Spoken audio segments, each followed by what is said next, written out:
November December 2025 EC 3351 control system. So part பியில் கேட்ட ஒரு 13 மார்க் கொஸ்டின் பார்க்கலாம். எந்த டாபிக் பார்த்தீங்கன்னா ரவுத் ஸ்டெபிலிட்டி கிரைட்டீரியன், ரவுத் அரேன்னு சொல்லுவாங்கல்ல, ரவுத் ஹர்விட்ஸ் கிரைட்டீரியன், அதில் உள்ள ஒரு கொஸ்டின் ரீட் பண்ணலாமா?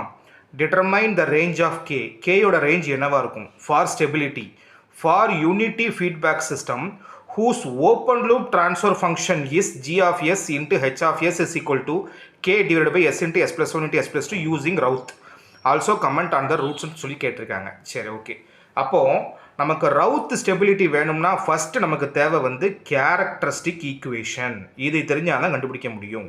அதுக்கு நீங்கள் ஒன்றுமே பண்ண வேண்டாம், டினாமினேட்டரையும் நியூமரேட்டரையும் ஆட் பண்ணால் போதும். அதுதான் கேரக்டரிஸ்டிக் ஈக்குவேஷன். அப்போ S into S plus 1 into S plus 2 plus K. சரிங்களா? இதுதான் கேரக்டரிஸ்டிக் ஈக்குவேஷன். அப்போ இது என்ன கிடைக்கும்? முதல்ல எஸ் இன்ட்டு இதை பெருக்கிடலாமா?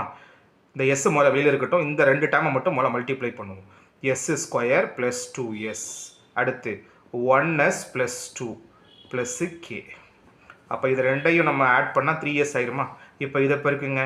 S into S square S cube plus 3s square plus 2s plus K. இப்போ நம்ம ரவுத் டேபிள் போட்டுடலாம். என்ன போடலாம்?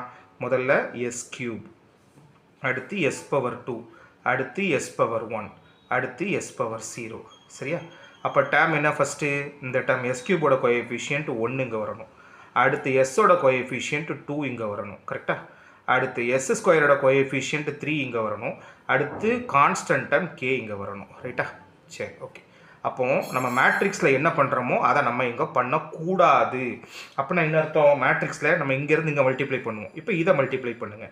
3 × 2 என்ன வரும்? 6 வரும். மைனஸ் அடுத்து 1 × K, K divided by this term 3 minus K.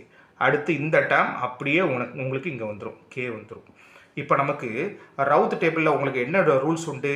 The first column of the Routh array should not have any sign change.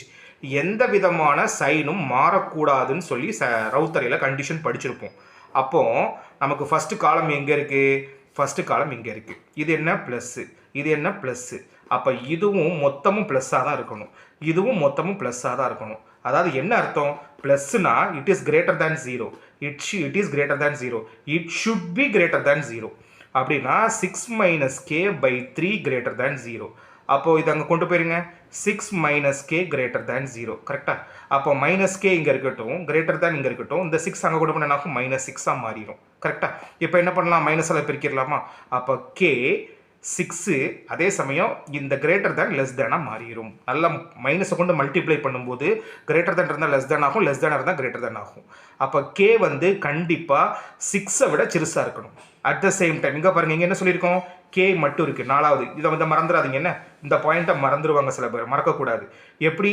First greater than 0வோ, செகண்ட் கிரேட்டர் தேன் 0வோ, தேர்டு கிரேட்டர் தேன் 0வோ, இதுவும் greater than 0.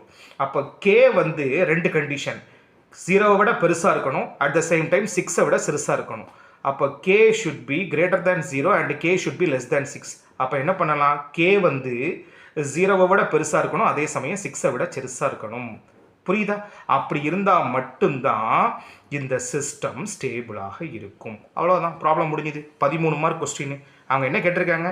இந்த range of K for stability. அப்போ stability எந்த கேயோட எந்த வேல்யூக்கு இந்த சிஸ்டம் ஸ்டேபிளாக இருக்கும்? 0வை விட பெருசாக, 6ஐ விட சிறுசாக கே சப்ஸ்டியூட் பண்ணிங்கன்னா இந்த ஓப்பன் லூப் ட்ரான்ஸ்ஃபர் ஃபங்க்ஷன் உங்களுக்கு ஸ்டேபிளாக இருக்கும். ப்ராப்ளம் முடிஞ்சுது.